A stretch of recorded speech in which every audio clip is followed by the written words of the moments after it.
So the first and the most important is Guru devotion. There's 3 types of Guru devotion. There's inner Guru devotion, outer Guru devotion, and secret Guru devotion. Outer Guru devotion is showing respect by your body language.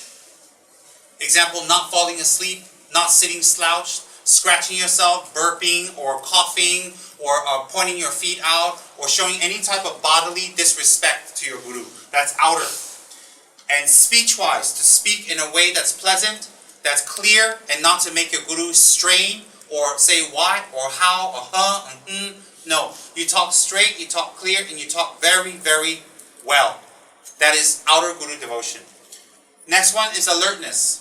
To be alert around your Guru all the time, whatever his or her needs are, and whatever the needs of Dharma brothers and sisters are. Next one is manners, to have very good manners, to have positive manners, good etiquette. Along with that, to serve one's Guru physically. Along with that, to make offerings to one Guru, such as food or money or house. This is all extracted from 50 verses, by the way. Another one is sponsorship of your Guru, so that he can do Dharma work free of financial constraints. Meaning, if he has to go out and work, then he can't teach Dharma. Alright? That is outer Guru devotion. That is the lowest of the 3 Guru devotions. The lowest. So that's not what you focus on in Guru devotion. That's the lowest. The next form of Guru devotion is inner Guru devotion. Inner Guru devotion is the cultivation of the states of mind of being willing. Not being unwilling, but to have willingness. To destroy unwillingness to follow your Guru's instructions, especially towards Dharma practice. Next one is to destroy doubt. How do you destroy doubt in your Guru? By studying the Dharma, meditating and contemplating, and thinking how you were before you met your Guru, how you were after you met your Guru, where your knowledge came from, how your Guru dispels the darkness of your mind and superstition in your mind. So by meditating, you destroy doubt in your Guru. The next one is to destroy inner Guru devotion, is to destroy miserliness.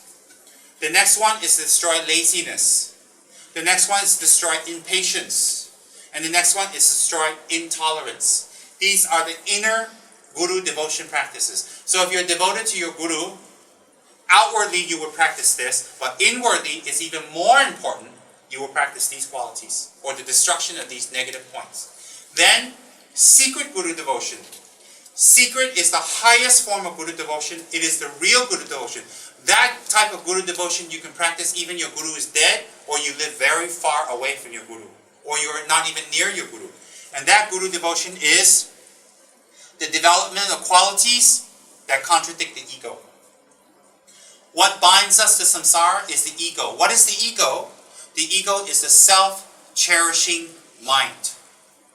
The mind that makes oneself more important than others. Hence, we are lazy and irresponsible. Why? We are more concerned about ourselves. We don't care how much pressure we give to other people. We don't care how much burden we give to other people. We don't care how much difficulties we give to other people. Because we don't care how much burden and difficulties we give to other people, we have a very big ego. Why is that ego very big in this case? Because we are more concerned about ourselves. If we don't do our work, somebody else will do it for us. So therefore the ego is very big. Why is the ego very big? Because we're concerned only about ourselves. So the secret Guru devotion practice, that's why there's 3 types of Guru devotion: inner, outer, and secret. Secret is the highest form of Guru devotion. It is the most important of the Guru devotions, and it is the most of the best of the offerings you can make to your Guru, the destruction of your ego. What is an offering of the destruction of your ego? The offering of the destruction of your ego is to lessen one's selfish habituations, one's selfish mind, and one's narrow, selfish self-absorption. That is the highest form of Guru devotion. Alright? And that Guru devotion is one of the prerequisites. Prerequisites. Prerequisites to the higher practices.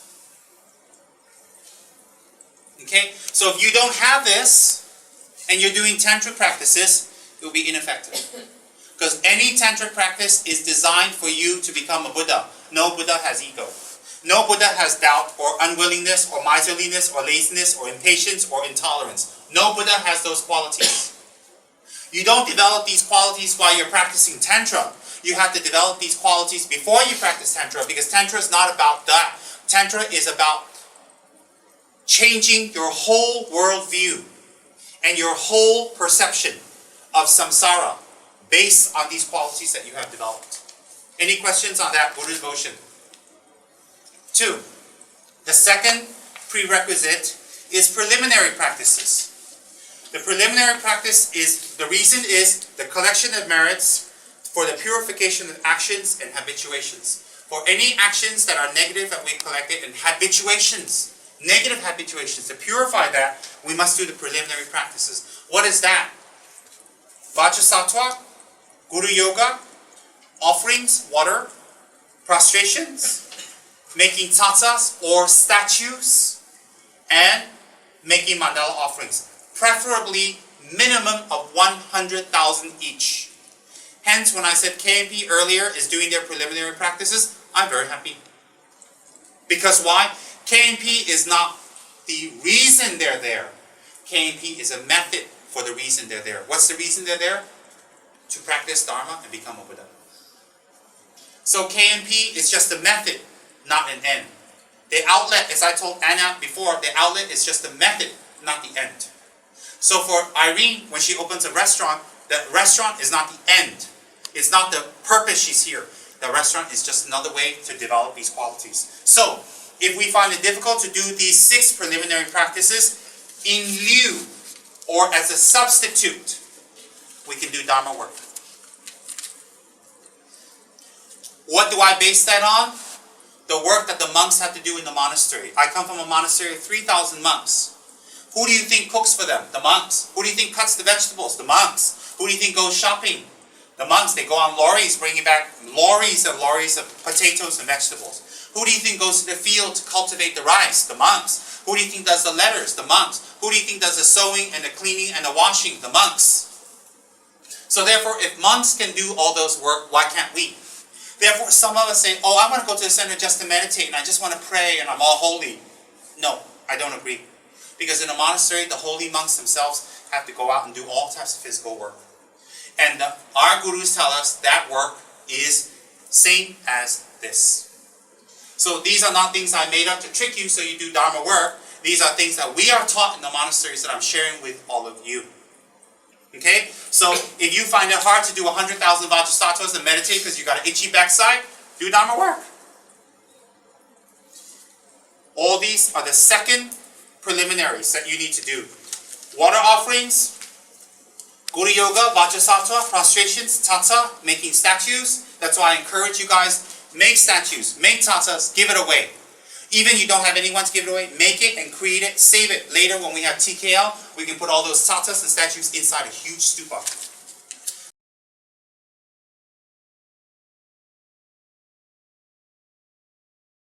Because in Tibet, people do tata retreats, means they go away for 1 year to a special place and they collect the dirt, they clean it, they filter it out, they collect water from the river and they make the dirt and they make the water into clay and then they have a mold and they make the tatas outside with prayers every day. When they finish, they do prostration, they do a dedication. And the tatas are sometimes mixed with precious relics. The tatas are mixed sometimes with precious items like sand or dirt or whatever leaves from Bodh Gaya. They put it in. And then you know what they do? The tatas, they give it away to other people who want it. And then if they do 100,000, they have like 90,000 left. They build a huge stupa. And they put all the tatas inside. And when people circumambulate around that, there could be 90,000 Buddhas inside. That's why I told you guys, don't be stingy with statues. Don't be stingy with tatas. Don't be stingy with tankas. Create it. Why? You are creating the form of a Buddha, which creates the karma for you to achieve the 3 Buddha bodies. And 3 Buddha bodies are connected directly with sleep, intermediate state, and dying. It's very, very important in Tantra. You don't know all of this, so I just prepare. So therefore, preliminary practices, people don't like to do them. I make them do them. And they abandon, they neglect it. Okay, take it away. Their loss. Their big loss. So that's the second of the preliminary practices that we must do. Third is Lamrim. The study, contemplation, study of Lamrim, contemplation of Lamrim, application of Lamrim, and most important, if we wish to practice Vajrayogini or Hiruko or Yamataka, we must have the results of Lamrim. Without the results of Lamrim, your tantric practice would be baseless and empty. If you have the results of Lamrim, when you do tantric practice, you will gain attainments. When you don't have the results of Lamrim, when you do tantric practice, you only plant Dharma seeds for the future. When Maitreya comes, the seeds open and you receive the Dharma. You will not gain attainments in this life. You say, what's the big deal? You have to take thousands and thousands of lifetimes of rebirth again before Maitreya shows up. And, by the way, when Maitreya shows up, he will not teach Tantra. He will not teach at all. He will teach the slow path, only sutra. Okay? The first, third, fourth, and last Buddhas are the only ones that will teach Tantra. Shakyamuni is the fourth. The next one, until the last one, will not teach Tantra anymore. So Hiruka's Tantra, Vajrayogini's Tantra will exist for another 2,500 years. After that, no more Tantras. Gone. So, in order to achieve Tantric attainments, one must have Lamrim results. Next prerequisite is number 4, holding the 3 level of vows. In your case, the refuge vows, the bodhisattva vows, and the tantric vows. If you don't have all 3 vows, if you have one set of vows, then hold the one set of vows very well. And every single day, sometimes we'll infringe upon our vows. We need to purify the vows. Very important to doing purification practices.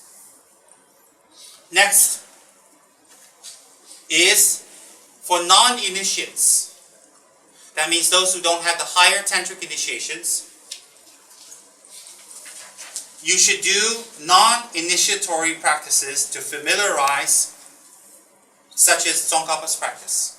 So you should do Tsongkhapa's practice every day without miss to prepare yourself to do sadhanas in the future. And those of you who are not initiated should do protector practices every day, such as Setra, or whatever you've been assigned by your teacher. Why? Those protector practices will clear away the obstacles and open the doorway that you could understand Dharma even better to practice. That's the function of a Dharma protector. So for non-initiation people, many people here don't have initiation. Number 5 is very important. For those who have initiation, number 5 would be do your Yidam practices. Those of you who have Yamataka, do Yamataka, read the commentary, study, learn, and practice. Those of you who have Hiruka or Vajrayogini, practice and do every day. Alright, for those with initiation without, I wrote number 5. That's a prerequisite. Yidam. Yi is a Tibetan word for mind. Dam is a Tibetan word to hold. So Yidam means something that holds your mind. That refers to one of the meditational deities such as Vajrayogini, Tsongkhapa, Hiruka, Shakyamuni. These are Yidams. Yidams is something that holds your mind. Holds your mind from what? Doing non-virtuous actions, going to non-virtuous states of rebirth, having non-virtuous results. So it holds your mind from going to negative places, negative thoughts, negative actions. So a Yidam's practice is designed for you to hold your mind from negative practices, negative results. Alright? So, the purpose of a Yidam is to become attained.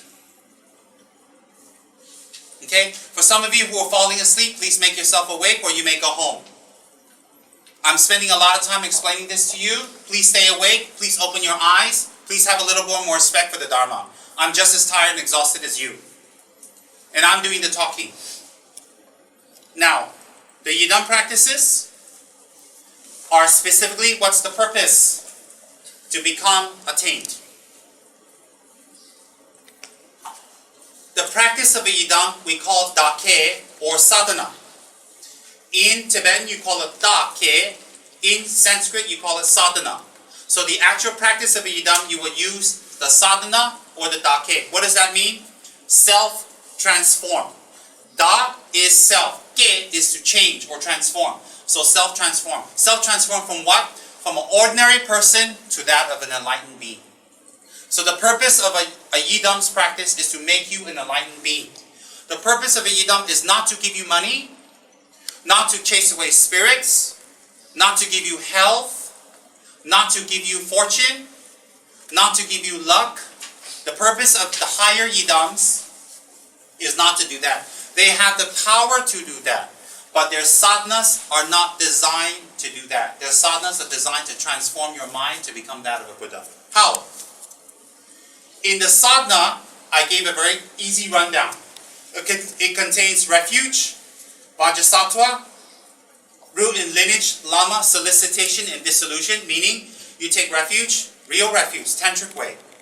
Then you do vajrasattva's practice. Along with that, in each yamataka, hiruka, vajragini, guya samaja, there's a huge section where you visualize your root guru and his lineage gurus dissolving into you and the procedures for dissolving in order to open up your merits to practice. That's very, very important.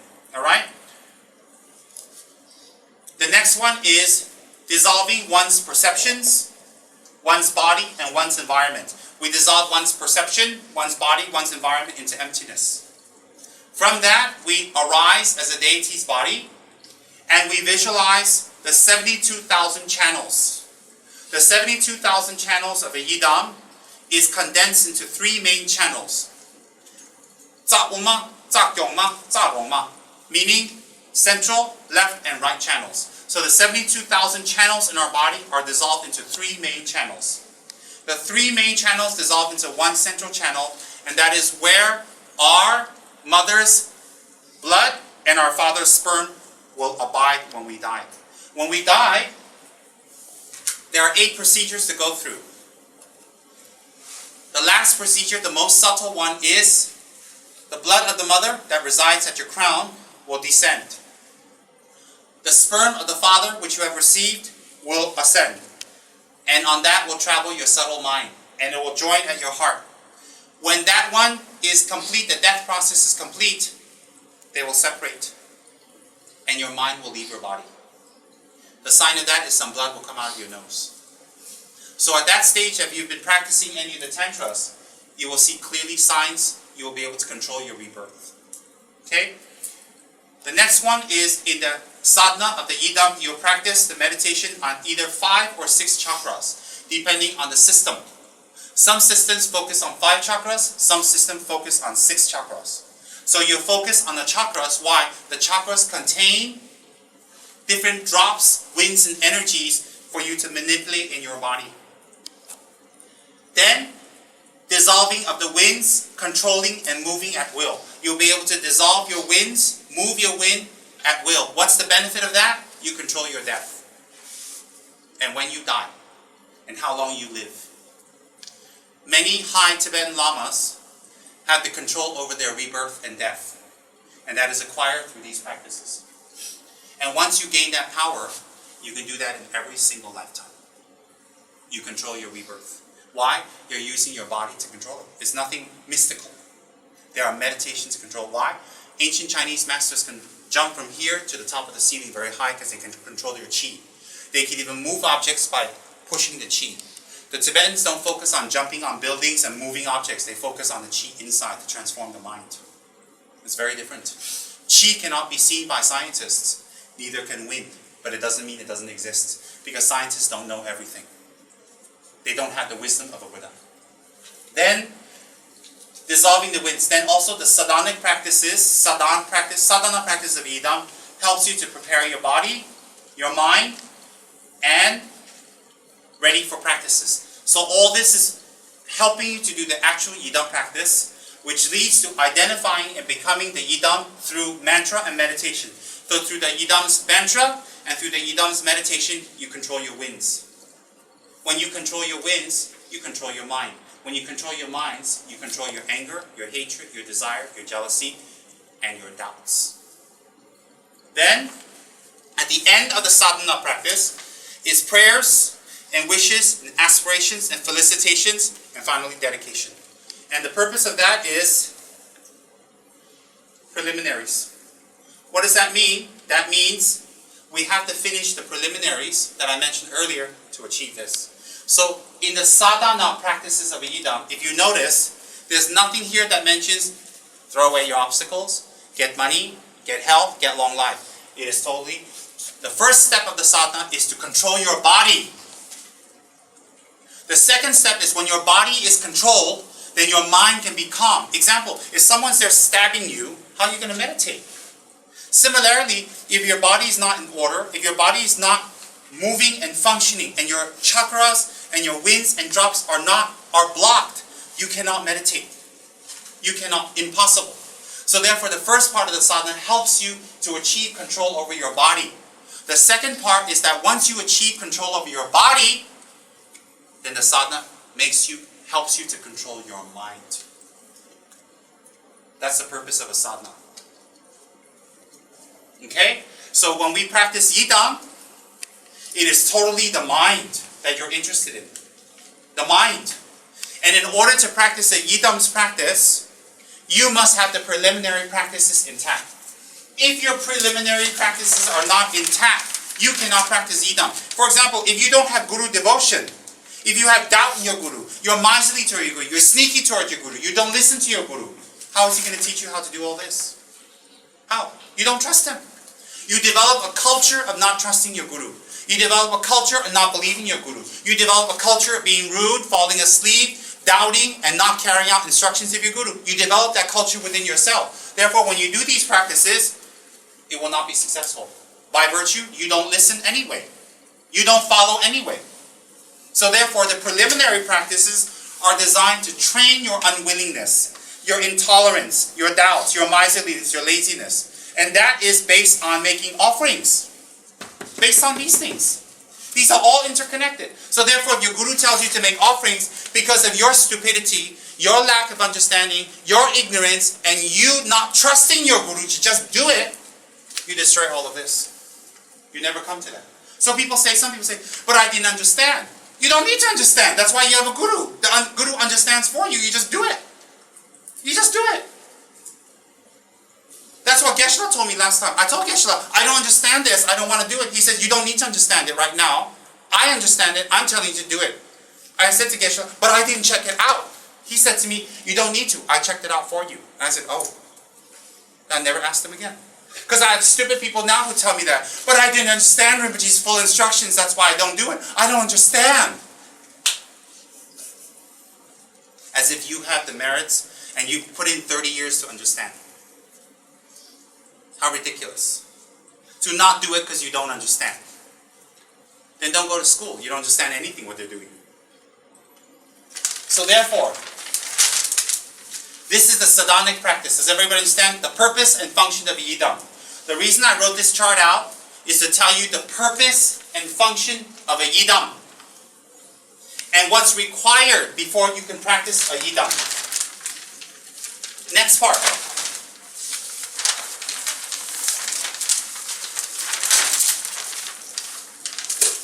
I wrote here clearly the purpose of protector practice. The purpose of protector practice. Protector means removal of obstacles or temporary obstacles. Again, I'll have this all next door so you can copy later. And the protector practices are called Kang Se. Kang is to confess or to give up. Se is to perpetuate. So you are giving up your negativities and you are perpetuating or praying to a protector. Kang Se. So the protectors do not have sadhanas. The protector practices you do not call sadhanas because why? The function and presentation of a protector is different than that of a Yidam. The Yidam's practices are presented in a way to transform the mind. The protector's practices are presented to remove obstacles. They're completely different practices. Okay? Now, Kang Se, Kang is to confess and perpetuate. Why? You do protector practices so that you can support your Yidam practices. Why do you support your Yidam practices? Because while you do your Yidam practices, you need money, you need business, you need health, you need food, you need shelter, you need protection, you need the hantus to go away. So you need the protectors to protect you. So while you're meditating on Vajragini and you're meditating on your winds, and the hantu in front of you, the winds go up your anus and out your anus, and how? How? You're trying to bring your wind up to your heart instead of go because you're so scared. So what's my point? My point is, the reason you do your protector practices is to help you in your Yidam practices. That's the real reason of doing protector practice. Not for money, not for health, not to chase away your bad spirits. But there's an exception here. So those of you who don't have a higher tantric initiation such as Vajrayogini, Yamataka, Hiruka, Kalachakra, Hevaja, or Chitta Mani Tara, your Yidam is Tsongkhapa. Isn't that simple and easy? Here he is, in case you don't know who he is because you're stupid. Okay, that's Tsongkhapa, that's your Yidam. Alright, then the purpose of the protector is primary removal of external obstacles for your Yidam practice. The primary purpose of a protector practice is to remove external problems for your Yidam practice. That's why we do a lot of protective pujas to make our departments grow. That's why we do a lot of protector pujas and black tea to make TKL manifest. Why? TKL in our departments are our preliminary practices. It's our preliminary practices. So to do these practices, we have obstacles. To remove those obstacles, we pray to the protector. It's all connected. All connected. So therefore, if you want TKL to go up, you have to do a lot of protector practices. All of us. A lot. Why? What is TKL for? For us to go up there and go dancing? We have Adrian do a striptease up there? What is TKL for? TKL is for us to go up there to practice Vajrayogini and to do retreat. So if you do protector practices to make TKL go up, the protector will help you to remove obstacles. Why? Because he wants you to do Yidam practice.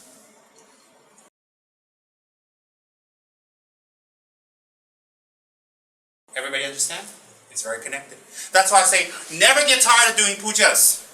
Never say, I already did the pujas, I don't want to do any more. Or why do I have to do more? Because you have so much bad karma from 5,000 lifetimes, that's why. Very simple.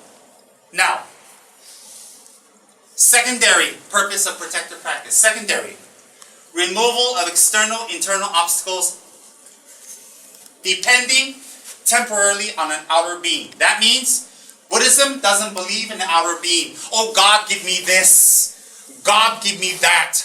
God took that away. God giveth and God taketh. God, could you just give it and leave it? God give it and God take it. Can God just, why God still have to take it? Just leave it. I like to leave it, I like to change the Bible to give it and leave it. Well, if I can give a sermon at the church, trust me, I can twist the whole Buddhist teachings into a gospel. They'll be like, wow, I like your form of Christianity. Oh, I could. It's very easy, very simplistic to understand. Now, in Buddhism, we don't rely on an outer being, do we? We don't ask an outer being to help us. We don't rely on an outer being to give us attainments. We don't rely on an outer being to give us what we need. So in protector practices, that is exempted temporarily. That means for a short time, you're allowed. So, you can rely on a protector secondary, to remove external, internal obstacles depending temporarily on an outer being. That means you depend on the Dharma protector. Who's the outer being? Setra. And you're asking Setra for what? Freedom from sickness, fear, possession, magic, enemies, harm, supernatural happenings, environmental difficulties, monetary. Monetary means mula, money, ringgit, money. Everybody's excited. See, they wrote down notes, money. Everybody understand? So you can pray to the protector for that, and that's against Buddhism, to pray to something outer to give you something. That sounds very godlike, but that's what the protector is manifested to do. Because during the Kali Yuga time, which is the degenerate time, we have more problems. Everybody understand? Now, when I say you rely on an outer being to help you with external problems, that may be opposite of Buddhist teachings, but it's not, because what's the reason you do protector practices? And what's the purpose of the Yidam practices? Yes, and when you do the Yidam practices, are you depending on outer or inner? Inner. Correct. So there's no contradictions if you want to debate. Now you want to debate? Good. Good. You wish I was at Lamrim class teaching all this, don't you? That's what you're thinking. You gotta come over and teach us all this again. Can we have the chart? If I was you, I'd grab this chart, frame it, auction off 5 years later when I'm globally famous. You'll get millions for it. Maybe. Next. The process of a protector Kangse. What's a protector Kangse? What's a protector Kangse, Joy? Confess, propitiate. That's the name of his practice. What's the name of Yidam's practice? Sadhana. What's the name of a protector practice? That's it. Is there such thing as a protector sadhana? No. That's right. Is there such thing as a Vajragini Kangse? No. Why? Kangse and sadhana is different presentations of an enlightened aspect of the mind. Now, because meetings are meetings, but I always give Dharma teachings during meetings to let you know that I am still a Dharma teacher, not a businessman, although you're making me a businessman. Now, the process of doing the Yidam's practice are already labeled correct. The process of doing the Yidam's practice is taking refuge, Vajrasattva, praying to your root and lineage gurus, dissolving one's perceptions, body and environment, the channel meditation, the chakra meditation, dissolving of the winds, controlling moving, preparing the body. The mind is ready for practices, identifying and becoming the Yidam through mantra and meditation, prayers, wishes, aspirations, felicitations, and dedication. That's the process of what contains in each sadhana. Okay? What contains in each Kangse is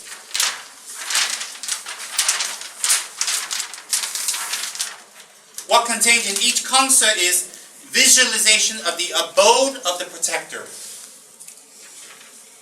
Inviting the protector to the abode that you have visualized.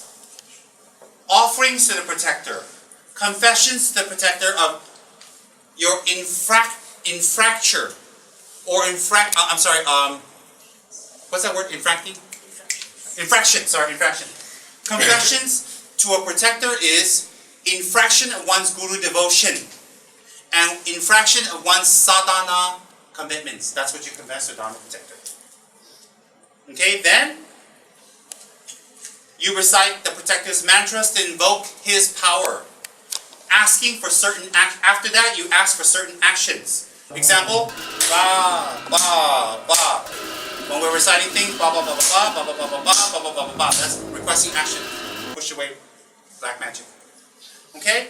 Then making a promise in return for the action. So when the protector does the action for you, you must promise something. What must you promise? I will have guru devotion. I will do my Yidam practices. So when you do your protector practices and you disrespect your guru, your protector practices will not be effective. Simple as that. So each time you're not aware, you disrespect your guru. Each time you lie, you disrespect your guru. Each time your guru gives you instructions, you don't do it, you disrespect your guru. And that's what you confess to Dharma protector. But you don't think that you can keep doing confessing after a while it's not effective anymore because it's mechanical already. Next one is making tormas and commitment offerings. Each protector has specific tormas and commitment offerings that we make, which I taught you guys. Next one is dissolving back to the environment. When you're done, you dissolve the protectors back to their environment. Suchita benza ye so ha. Protectors either go back, the original one goes back, another one dissolves into the tanka or the statue. So this is the process of a Kangse or the rundown. Can people see the process of a Kangse and the difference between that of a sadhana? And the prerequisites of a Yidam practice is connected all the way through, is it not? Does everybody understand that better? Okay, so the prerequisite practices. And there are some Chinese ed here who don't understand my language, and that's not their fault. If I was a High Lama, I can speak many languages. Too bad I'm not. So for the Chinese ed ones here, the English ed afterwards explain to them better. Write this down. Why? They have the karma to be here to listen. Simple. So therefore, the prerequisite practices are very important to do right now, before you receive Tantric initiation. Geshe-la said, His Eminence, Great Geshe Tudam Gyaltsen says, during this degenerate times, some of us receive Tantric initiation already, although we're not ready. So in that case, we practice the prerequisites and tantric practices simultaneously. That's why I don't give you guys initiations. I don't encourage you to run to centers and run to different lamas for these reasons. Don't think I'm trying to take ownership of you. I'm not. So therefore, those of you that I told you to do the prerequisites, have Guru devotion. I told you to do your offerings. Do your 6 preliminary practices. You don't want to do. You're lazy. You're lost. Because you don't trust. Why don't you trust? You don't have knowledge. Why don't you have knowledge? You didn't practice. You didn't study. You didn't learn. You didn't internalize. Very simple. Then, when you do the preliminary practice as well, example, when he messes up on his writing, he's not doing his preliminary practices. Therefore, his sadhana practices, whatever he's doing, will not be effective. That's why I told him a few weeks ago, I'll take all your sadhanas away. So he can concentrate on awareness. Why? It's connected.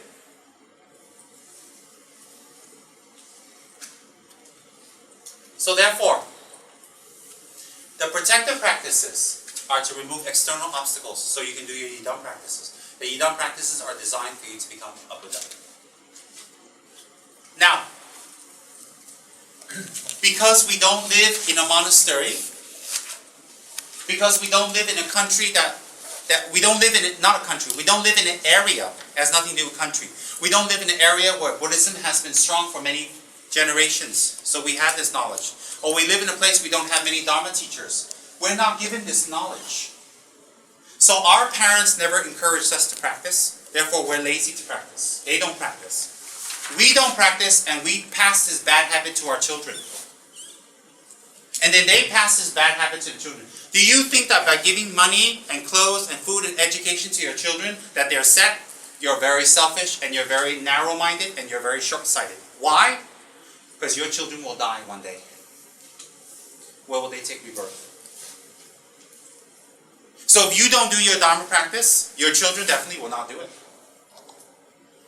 And if they don't do it, the next generation won't do it. Therefore, you don't have this knowledge. Therefore, for many of you here, to do sadhana practice of a Yidam is very far away or many years later. So what I concentrate on in Malaysia is protector practice. Why?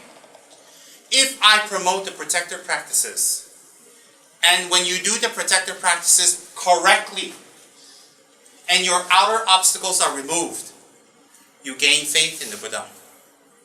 You gain faith in your Guru. You gain faith in the Dharma. Then you say, okay, now that my obstacles are removed, normal people come and say, now Rinpoche, what should I do next? And I say, oh, you should do 100,000 prostrations now. Your business okay, right? They say, yeah. Now you do 100,000 prostrations. Whereas in the Buddhist country, you would say, no, go just do 100,000 prostrations. But you can't say that here, because you say, why? Why should I do that? You tell people, oh, make water offerings every day, make 100,000. They say, no, why should I do that? Why? I don't understand it. Putting water in front of the Buddha, there's nothing to understand. Buddha needs water, he's thirsty. The end, if you're that stupid. I mean, if you're that stupid, Buddha needs to drink water too what? He has to travel from India to here to look at you. Give him a glass of water lah. I mean, if you're so stupid you don't understand what water offering is, let me just say, make it very simple for your level. He traveled from India to here, and he's thirsty. Give him some water lah. Why put a candle? Because he can't see in the dark. So when Buddha gets up to go take a pee, he might stumble over you. So why do you put beautiful incense in front of Buddha? Because you fart all day and you smell.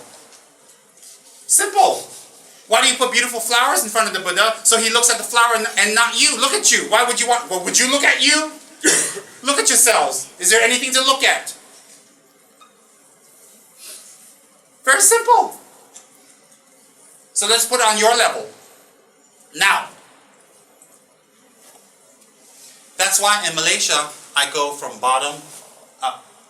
But people don't understand that. That's why I made a separate chapel. And other chapels. Yes. You who? And other chapels. Why? Because I need to do it from up. So I promote the protective practices. I promote you guys to do protectors. Why? Because every single one of you in this room wants money. And you want those ghosts to go away. And you want your children to be safe. and you want to have good business. And you guys don't practice Dharma to become a Buddha. Some of you have said, yeah, this Buddha, this Yidam, I don't know lah. I just want good business. I want my children to be all right. I want my lover to love me. I want my wife to love me and all that stuff. That's what you want. That's why you practice Dharma. Okay, I listen to all of you. And I think, how do I turn that around to make them practice Dharma? That's how I think. I don't think, they sure are stupid. Why don't I think that? Because you're not from Ganden Monastery. That's why. If you were from Ganden and you study and you say that, I'd slap you. But since you're not from Ganden, where are you from? You're from Samsara. Since you're from Samsara, there it is, Samsara. I can't blame you. So if you're from Ganden Monastery, you say, I want to pray to a protector for money for children. When you're Ganden Monastery, you got children now. That's very confusing. That doesn't match. Imagine one says, hi, I'm from Ganden Monastery. Something wrong. Something very wrong. Okay, so since you are not from Ganden Monastery, and you pray to the protector for selfish reasons, I understand. So I think, okay, that's how they are. That's where they are. They're in Malaysia. They're not from monastery. They didn't study Dharma. They won't know. It's not their fault. It's nothing bad. So how to turn that around? How to turn that around that later, a few years later, I can make them do real Dharma. So I give them protective practice. So I make them set up beautiful altars. I make them get silver butter lamps, silver bowls, silver serkim offerings. I make them make beautiful statues and tankas of the protector. I make them offer pearls and jewelry. I make them make prostrations, and I make them do serkim every day. Golden, black drink every day to remove their obstacles, to get their money, to remove their problems, difficulties, and they say, oh wow, oh wow. Oh wow, oh now I understand, oh wow, the protector removed my obstacle, there is a Buddha, oh Rinpoche is right, oh Rinpoche is special, now I'll listen to him, now I'll do what he says, now I'm ready. Rinpoche says, okay, now do 100,000 water offerings. Alright! That's right. Whereas if you get a schmuck who just shows up and you say, oh can you do 100,000 water offerings? Why? I don't understand why. And you're like, oh my God. You just look at them and you just go, oh. Ingredients for depression, but what can I say? That's right. So therefore, you trick them into doing Dharma. That's why in Malaysia I promote protective practice. And I encourage people to do protective puja. And I ask people to take Setrap as their protector. That's why I asked Paul to make Setrap tatas, pewter and big ones, and I ask everybody to invite Setrap home. And I tell people to buy it and give it to their friends. Decorational pieces, pray, whatever they like. Why? So they do Dharma from backside up. Everybody understand that? It's called, you care enough to find a way to help. Because in the monasteries, you do not encourage protective practice. You do not encourage people to do protective pujas in the monastery. It's a side thing. In the monastery, you ask people to do Yidam practice. But here you cannot, because you guys are not learning. You haven't studied. You have not collected the merit to be born in this life, to take ordination, to immediately study. You collected a lot of demerit to get money, to be beautiful, to be handsome, to live in an easy life, to be taking care of your parents. You collected a lot of negative karma to have that. So therefore, what happens? Your money brings you down. Your good life brings you down. Why? Because you use up your merits during your life. That's what we consider negative merits. Although the appearances seem to be good. Okay? That's the difference. That's why in our Dharma Center, I promote Dharma protective practice tremendously. To go the other way around. That's why I showed you the differences between a protector practice and a Yidam practice. I showed you the lineup of the practices. Why? When I show you the lineup, you can immediately see, oh, the purpose is completely different. The sadhana of a Yidam and the kangso of a protector is very different, isn't it? One is perpetuating an outer person. One is perpetuating yourself. That's right.